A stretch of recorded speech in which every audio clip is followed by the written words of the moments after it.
निधि की शादी किशन नगर में जतीन के साथ हो जाती है। उसकी 2 सास थी, एक तो उसकी सास और एक उसकी दादी सास। निधि स्वभाव में बड़ी ही चंचल स्वभाव की थी और ये बात उसकी सास को बिल्कुल पसंद नहीं थी। एक दिन निधि हेडफोन लगाकर गाने सुन रही होती है और नाच रही होती है, तभी उसकी सास वहाँ आ जाती है।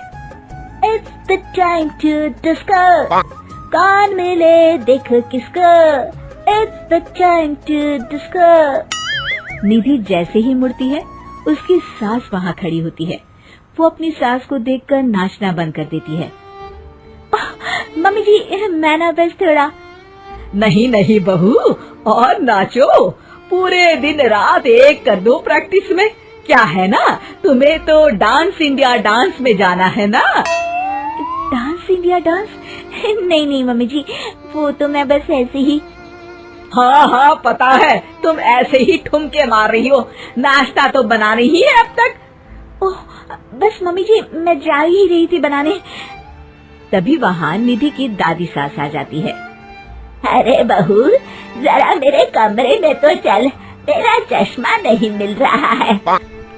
माँ जी, चश्मा मिलेगा भी कैसे, वो तो आपने अपने सर पर लगा रखा है। भूल गई थी मैं।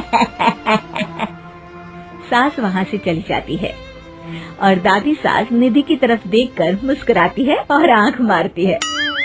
अगले दिन निधि टीवी देख रही होती है, तभी वहाँ उसकी सास आती है और कहती है, बहू ये क्या, दिन भर टीवी के सामने अपनी आंखें खराब करती रहती है तू।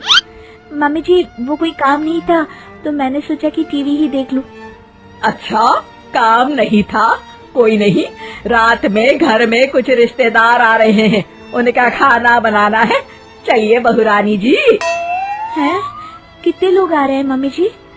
यही कोई 10-12 लोग होंगे। अभी से ही लग जाओ काम पर, समझी। उनकी खातिरदारी में कोई कमी नहीं रहनी चाहिए। सास वहाँ से चली जाती है। बाप रे, 10-12 लोग, इतने लोगों का खाना, इतना खाना तो एक साथ मैंने कभी नहीं बनाया।